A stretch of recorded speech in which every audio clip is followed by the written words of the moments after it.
Assalamualaikum warahmatullahi wabarakatuh.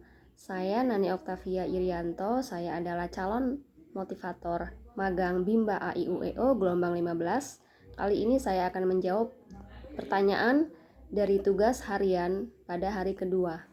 Yang pertama adalah apa yang dimaksud dengan individual system? Menurut saya, individual system adalah proses belajar yang berpusat pada anak sebagai subjek belajar dan dilakukan sesuai dengan keadaan masing-masing anak tersebut. Lalu, mengapa pendekatan harus dilakukan secara individual system? Menurut saya, agar proses belajar mengajar dapat dilakukan secara bertahap. Dan apa tujuan yang ingin dicapai dengan melakukan pendekatan secara individual system? Agar mengetahui karakter anak dan motivator dapat memahami bagaimana cara membimbing anak dan materi apa yang akan diberikan sesuai dengan kemampuan dan keinginan anak tersebut. Dan di Bimba, murid dan guru memiliki peran masing-masing. Apa saja peran murid dan peran guru? Menurut saya, guru berperan dalam membimbing anak agar anak menyukai kegiatan belajar mengajar dan timbul rasa keinginan pada anak tersebut untuk terus belajar. Dan di sini peran murid adalah belajar dan berproses. Lalu apa perbedaan metode individual system dengan classical system? Menurut saya, individual system itu memiliki perbandingan yang sedikit dengan materi yang berbeda-beda serta kurikulum yang menyesuaikan pada individu anak tersebut. Pada individual system, anak adalah subjek dalam proses belajar. Sedangkan classical system di sini adalah memiliki banyak perbandingan dengan materi yang beragam dan kurikulum yang sudah ditetapkan. Jadi, pada classical system, guru adalah subjek. Jadi, anak harus menuruti keinginan guru. Lalu, bagaimana cara motivator agar dapat melakukan pendekatan secara individual system? Menurut saya, motivator harus mempelajari dan mengenali karakter anak yang dibimbing dan mencari tahu kesukaan anak tersebut agar dapat mengarahkan dan melakukan kegiatan belajar mengajar sesuai dengan keinginan dan kemampuan anak tersebut sehingga timbul ketertarikan kepada anak. Dan motivator harus memiliki antisipasi. Motivator harus selangkah lebih maju dari anak, dan motivator tidak boleh meminta anak untuk mengerti. Tapi di sini justru motivator yang harus mengerti anak. Lalu motivator wajib memberikan reward kepada anak dan evaluasi hasil belajarnya. Dan dampak yang terjadi bila pendekatan dilakukan secara individual system, menurut saya dampak yang terjadi, metode Bimba bisa diterapkan dengan baik, bisa dilakukan dengan baik karena sesuai dengan keinginan, kesukaan, dan kemampuan anak, dan anak merasa senang dan mau melakukan kegiatan belajar mengajar secara terus-menerus tanpa adanya rasa keterpaksaan. Lalu apa yang terjadi bila pendekatan dilakukan secara classical system? Jika classical system diterapkan dalam proses membimbing, maka anak akan merasa tertekan. Anak dituntut untuk bisa, dituntut untuk menyukai, dan classical system itu tidak berproses pada saat belajar, tapi hasil harus ditentukan. Jadi anak dituntut untuk bisa. Jadi classical system dapat menekan psikologis anak sehingga anak melakukan kegiatan belajar mengajar dengan keterpaksaan.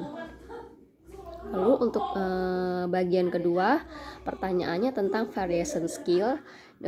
Di sini apa yang dimaksud dengan variation skill?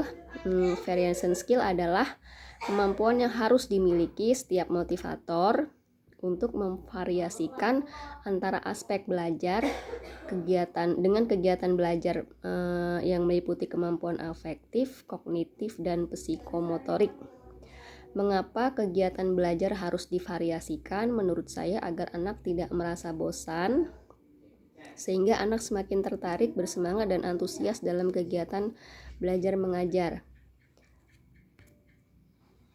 Lalu apa tujuan yang ingin dicapai dengan memvariasikan kegiatan belajar? Tujuan yang ingin dicapai adalah timbulnya keinginan pada diri anak untuk terus belajar, karena motivator dapat memvariasikan cara membimbing anak tersebut, sehingga ketika anak merasa bosan dan dialihkan dengan metode yang lain, anak akan tetap fokus belajar. Lalu 3 aspek belajar, ada 3, yaitu kognitif, afektif, dan psikomotorik.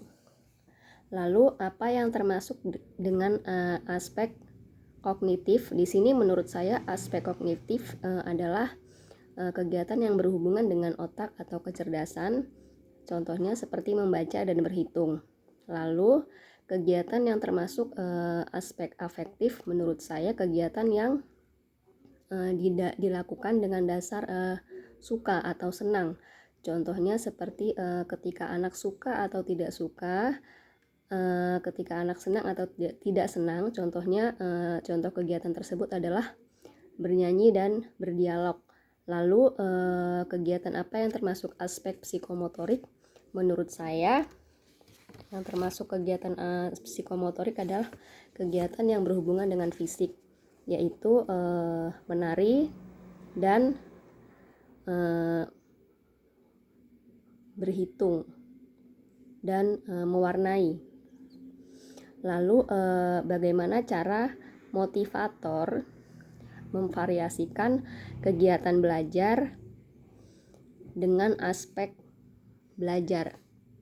Menurut saya dengan melihat ekspresi anak tersebut dan mood anak tersebut, ketika anak merasa bosan, motivator harus tahu bagaimana cara mengembalikan keinginannya untuk belajar lagi dengan memvariasikan kegiatan, seperti ketika anak merasa bosan membaca dan anak tersebut ingin bernyanyi, maka motivator harus membimbing dengan cara bernyanyi sambil mengeja kata-kata yang sudah dimengerti anak tersebut.